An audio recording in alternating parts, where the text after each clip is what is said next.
आवाज फलाने आ गए। होता कि नहीं होता, केवड़ा बंद है लेकिन आवाज से हम जान जाते हैं कि फलाने की आवाज। ये दिमाग बता रहा, आंख का भी काम कर रहा है। हम भागवत में आए हैं, ये दिमाग हमारा बता देता है। जैसे ही हमारा मन बनता है कि हम भागवत सुनने जा रहे हैं, तैसे भगवान का दर्शन होना शुरू हो जाता है कि वहां भक्ति होगी। ये दिमाग बता देता है। हम छेना देखते हैं, खाते नहीं, लेकिन ये मुख बता देता है कि मीठा होगा। हम इमली देखते हैं तो ये हमारा दिमाग बता देता है ये अभी खाए नहीं है, लेकिन बता दिया ये खट्टा है। मिर्चा जब देखते हैं, ये जो सब पर नेतृत्व करता है उसी को लिखा गया है ब्रह्मांड निकाया निर्मित माया, जो सब में वास है, सबका नेतृत्व करता है, जो प्रभु आनंद परमानंद भगवान नारायण श्री हरि हैं, वही कहते हैं ब्रह्मांड। जो ब्रह्मांड की रचयिता है, ये हमारा क्या है? ये पिंड है। ये पिंड है। ये पिंड रूपी शरीर को जो संचालित कर रहा है वही परमात्मा है। वही क्या है? परमात्मा है। क्योंकि परमात्मा जो होते हैं, जहां भक्त होते हैं वहां परमात्मा तो उन्हें पहचान जाते हैं, लेकिन जहां भक्त नहीं होते हैं वहां भगवान रहेंगे लेकिन दर्शन देने वाले नहीं। हमारे अयोध्या में ले लीजिए, विदेश तक के आदमी आते हैं, सरजू मैया का स्नान करते हैं, लेकिन हमारे यहाँ कुछ आदमी जाएंगे तो वहां जाके नहीं नहाएंगे, कहीं पानी छिड़कार काम चल जाए, ठंडी बहुत होता है। और कुछ आदमी तो वैसे भी कहेंगे पानी गंदा है। बताइए, वो माँ हमारी है। सरजू जी कौन है? माँ। गंगा जमुना से बड़ा आसान सरजू मैया जी का है।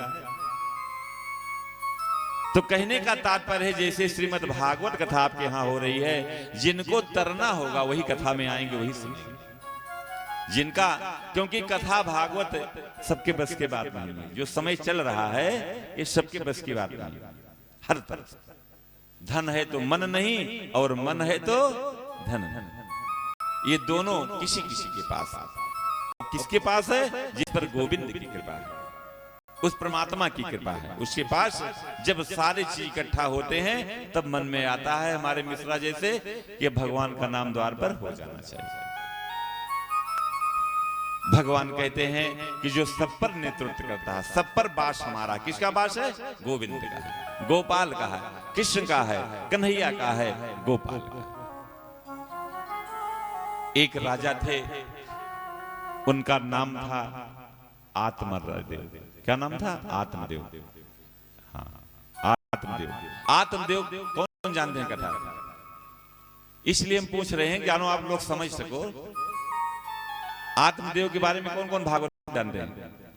आत्मदेव एक राजा थे, सुनेंगे ध्यान से। गोकर्ण धुंधकारी की कथा है आज पहले दिन की, क्योंकि पहले महात्मा था वो बताया गया। अब ये गोकर्ण जो एक काला कपड़ा लगा है, ये इन्हीं की कथा आज हो रही है। अब ध्यान से सुनेंगे। आत्मदेव जो थे वो ब्राह्मण थे। आत्मदेव कर्मकांडी ब्राह्मण थे, परम विद्वान थे, लेकिन एक कमी थी। क्या कमी थी? कि चौथा चरण आ गया लेकिन कोई पुत्र या पुत्री नहीं। वो तुलसी मैया की जैसे बिरवा द्वार पर लगा है, तुलसी पेड़ लगाना चाहिए हर आदमी, इसको ध्यान दीजिए। और कहीं आप बाहर जब जा रहे हैं घर से तो उनको प्रणाम करके जाइए, और आइए तो प्रणाम करिए कि हे माते, आपकी बहुत बड़ी कृपा कि हमने सुखपूर्वक घर में पुनः वापस आ गया। और जा रहे हैं तो प्रणाम करिए, मैया चलिए हमारे साथ, हमारी रक्षा करिए, छाया बन के रहिए हमारे साथ। वो तुलसी का वृक्ष लगाते थे आत्मदेव महाराज, लेकिन तुलसी मैया बढ़ती तो खूब थी, हरी भरी खूब रहती थी, लेकिन उसमें फूल और फल नहीं आता था। पेड़ आम का लगाते थे, अनार का लगाते थे, पेड़ तो खूब बड़ा हो जाता था, लेकिन फल और फूल उसमें नहीं आता। यहां तक कि गैया मैया अपने द्वार पर बांधे थे। गैया, गौ को रखना चाहिए, क्योंकि गौ माता जिस द्वार पर होती है वहां कलयुग का वास नहीं होता। कल कथा में राजा परीक्षित की आएगी कथा, क्योंकि जहां गौ होती है वहां हमारे गोविंद होते हैं। आवाज क्या होते हैं? कुत्ता। क्या होते हैं? कुत्ता। जबकि हमारे लिखा गया है कि अगर एक बार एक कुत्ता घर में आके टहल दे तो 1 साल का आपका पुण्य जो है वो नष्ट हो जाता है, जो पूजा रोज करते हैं। उनकी सेवा करना चाहिए, उनको खूब खिलाना चाहिए, गलत नहीं है, लेकिन द्वार के बाहर, अंदर नहीं। उनकी सेवा करना चाहिए। उनकी क्या करना चाहिए? सेवा करना चाहिए। कुछ लोग कहते हैं कि गुरुजी कुत्ता देखिए फॉर्च्यूनर में टहल रहे हैं, बहुत आगे बढ़ रहे हैं, अपने पास सुला रहे हैं। अरे भैया, जिसका अभी कथा में बताया गया था महात्म्य कि जिस पर जिसका मन हमेशा रहता है, मरने के बाद वही वो होता है। अभी हमारे बैठे हैं दादाजी भी यही प्रसारित किए, कुछ हमको समझ में आया। एक बार बोलिए आनंद कंद भगवान की जय हो। क्योंकि अजामिल को जब भगवान ने दर्शन दिया था तो यही बताया था, हम अपने मन से नहीं बोल रहे हैं। अजामिल को भगवान ने यही बताया था, कल कथा में आएगा कि नारायण नाम रखना, उसी से तुम्हारा उद्धार हो जाएगा। और जिसका मन हम हमेशा जिसमें लगाते हैं, मरने के बाद वही हम होते हैं। अपने बाप महतारी का उन्हीं लोग ले जाके वृद्धाश्रम में ही ज्यादा छोड़ते हैं। आप एक देखिए, जीता जागता उदाहरण है। कोई छोटा आदमी नहीं माता पिता को अपने जल्दी छोड़ता है, लेकिन जो बहुत वीआईपी होते हैं उन्हीं छोड़ते हैं ले जाके। कुत्ता की सेवा कर लेंगे, लेकिन जिससे हमारा ये जीवन मिला, जिनका ब्लड हमारे शरीर में चल रहा है, और आप लाख की पूजा पाठ कर लो, अगर पिता की इज्जत आप न किए, इनका सम्मान न किए, तो सब पूजा पाठ बेकार है। क्योंकि हमारा पहला ईश्वर तो हमारी माँ और हमारा पिता होता है। क्योंकि इन्हीं ने हमें चलना सिखाया, इन्हीं ने हमें बोलना सिखाया, इन्हीं ने हमें आज इस योग्य बनाया। क्योंकि एक आदमी ऐसा होता है, एक शख्स पिता ही होता है, जो ये चाहता है कि पुत्र हमसे भी आगे बढ़े। बाकी कोई चाहने वाला नहीं हमसे आगे बढ़े। कोई चाहता है? भाई भाई चाहते हैं? नहीं चाहिए, कोई नहीं चाहेगा। केवल एक पिता है, एक माता है जो ये चाहती हैं कि हमारी कन्याएं हमसे आगे बुद्धिजीवी हो, आगे खूब सुखाल इनका जीवन हो, और पिता भी यही चाहता है। अच्छा, इसका कारण क्या है? जैसे हम भगवान की पूजा करते हैं, भगवान की अरबों खरबों पूजा करने वाले होंगे, लेकिन अपने पिता की हम पूजा ना करें तो एक बच्चे होंगे, 2 होंगे, 4 होंगे, 10 होंगे। इसलिए जब हम पिता की पूजा करते हैं तो अगला जो पिता है, जिसको हम परम पिता कहते हैं, परम पिता कौन है? भगवान है। क्योंकि हम पढ़ते हैं त्वमेव माता च पिता, एक पिता तो हमें जो जन्म दिए हैं, और उनको पिता क्या नाम है? परम पिता हमारे। लेकिन वो परम पिता भी यही कहते हैं कि पहले इस पिता का प्रणाम करो, तब तुम्हारा मैं पूजा अवश्य स्वीकार करूं।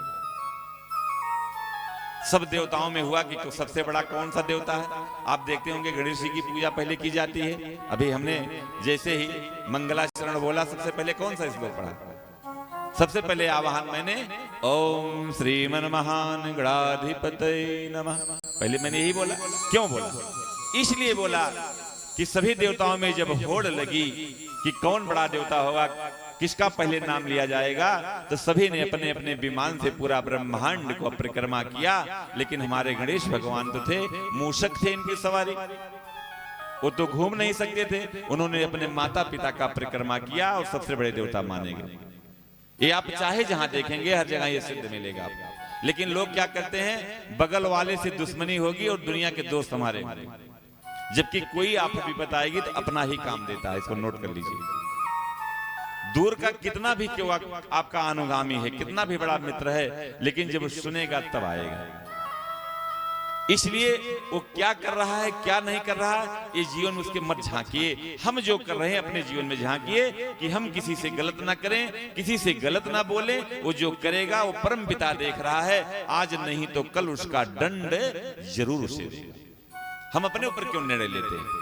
जैसे 2 बच्चे हैं आपके, दोनों आपस में लड़ रहे हैं, एक गलत किया है, एक नशे उसको मार रहा है, और वो सोच रहा है बाबू जो कहेंगे वही होगा।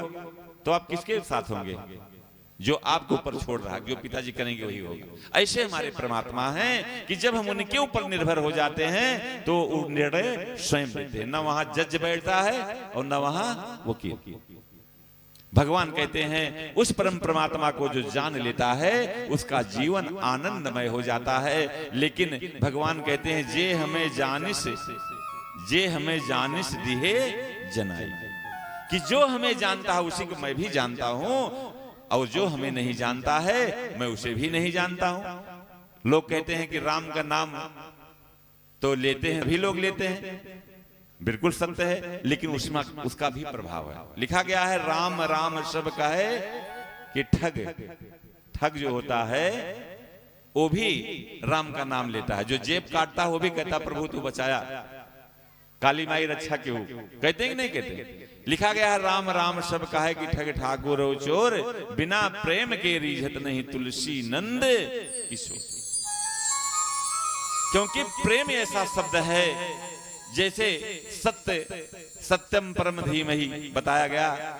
जैसे मान लीजिए कोई दुकान किया हो, वो बहुत ठगहार हो, बहुत ठगहार हो, अपना शुल्क खरीद चोरी करता हो, 3 रुपया की चीज पर 300 रुपया लिख रहा हो, लेकिन जब वो लेबर हेरेगा, नौकर हेरेगा, तो फराड नौकर नहीं रखेगा, वो भी सत्य को ही हेरेगा कि जो सही हो वही हमारे यहाँ ड्यूटी करे, चाहे पूरा दिन भर फराड कर। क्योंकि सत्य की कीमत हर जगह है, सत्य ही ईश्वर है, ये परमात्मा हमारा है, ये इसलिए वो चाहे जो अपना दिन भर करे, लेकिन जब वो नौकर हेरेगा तो सत्य ही हेरेगा। इसलिए भागवत में पहला श्लोक आया है सत्यम परम धीमहि, कि सत्य ही ईश्वर है। भगवान हमारे कहते हैं, इधर आत्मदेव महाराज बड़े कर्मकांडी थे, बड़े विद्वान पंडित थे, लेकिन उनके जीवन में एक ही कमी थी कि उनके पास बाल बच्चे नहीं थे। अच्छा, ये समाज नहीं जीने देती है, किसी के पास बच्चे ना हो, किसी की पति ना हो, या कोई चीज हो, ये समाज नहीं जीने देता है। वो कुछ न कुछ व्यंग बोलेंगे, कोई बात हो जाएगी पहले ताना वही मारेंगे, जबकि ये जानते हैं बनने में टाइम लगता है लेकिन बिगड़ने में 1 मिनट नहीं लगता है। लिखा गया है सत्यम भयात सत्यम ना, जो सत्य हो और चुभने वाला हो नहीं कहना चाहिए। कोई काना हो उसको कानवा कह दीजिए, खलेगा कि नहीं खलेगा? किसी के पास बच्चे नहीं है उसको निर्वसिया कह दीजिए, खलेगा कि नहीं खलेगा? इसीलिए हमारे भगवान गोविंद कहते हैं कि सत्य हो अगर चुभने वाला हो तो नहीं कहना चाहिए। लेकिन लोग यही उल्टा करते हैं। क्या करते हैं? जब झगड़ा होगा तो वही कहेंगे जिससे उसके सीने में छेद हो जाए, वही शब्द हेरेंगे। ऐसे ही आत्मदेव के साथ आत्माराम जो थे, वो एक गैया मैया बांधे थे द्वार पर, और उसके भी वो भी गर्भवती नहीं होती थी। धान बैठाते थे, खूब बढ़िया धान होता था, लेकिन उसमें बाल नहीं आती थी। महुआ लिखा गया है, महुआ कोयनी जी का कहते हैं, वो भी खूब हरा भरा रहता था, लेकिन उसमें फल नहीं आता। एक बार दशरथ को भी चिंता हुई इस बार। एक बार भूपत मन माही भय गलानी मोरे सुत नहीं। क्यों गलान हुई सुनेंगे। कहे एक के बार गलान हुए, पूरा जीवन गलान हुए, हमारे पुत्र नहीं है, लेकिन क्यों? ऐसे आज आत्मदेव महाराज को बड़ा चिंता हो रहा है, और उन्होंने सोच लिया कि ये जीवन जीने से कोई मतलब नहीं। उनको चिंता इसलिए हुई कि सुबह निकले और मॉर्निंग के लिए कुछ आदमी जा रहे थे, दो प्राणी आपस में बात करते हुए, और उनके मुख से निकला आज निर्वसिया मुंह देख लिए, देखा पानी मिलत है कि नहीं। उनको लगा जैसे बाण लगा, जैसे हृदय में कोई बाण वेदन कर रहा है, ऐसे उनको लगा।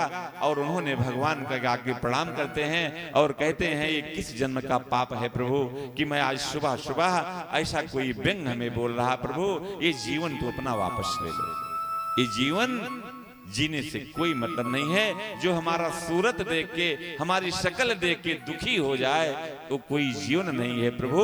वो बहुत दुखी होते हैं, बहुत चिंतित होते हैं, और उनके मन में विचार आता है, सोचते सोचते ऐसा निर्णय ले लेते हैं कि ये जीवन अपना मैं त्याग दूं।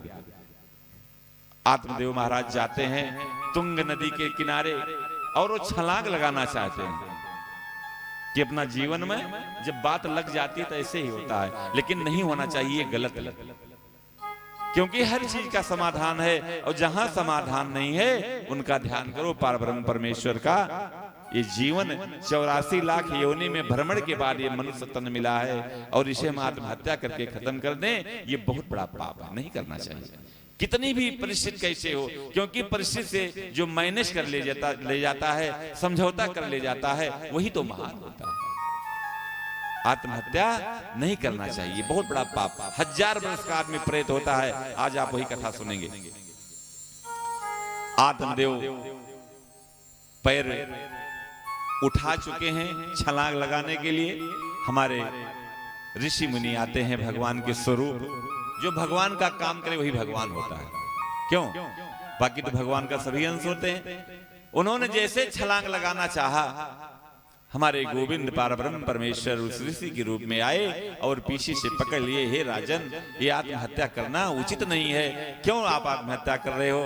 उन्होंने पूरा बात बताया कि मैंने गैया मैया को रखा है, वो कभी गर्भवती नहीं हुई, हमारी पत्नी गर्भवती नहीं हुई, तुलसी मैया है कभी फलती ही नहीं है, हमारे वृक्ष जो लगाते हैं कभी उसमें फल फूल नहीं आता, मैं कितना बड़ा अधर्मी हो गया हूँ, मैं कितना बड़ा पापी हो गया हूँ। आज भगवान मिलते तो मैं उनसे पूछता कि किस जन्म का प्रभु तू हमें ये सजा दे रहे हो, इसलिए जीवन से जीना कोई बात नहीं, अब मरना ही अच्छा है, इस जीवन से जीने से मैं ऊब चुका।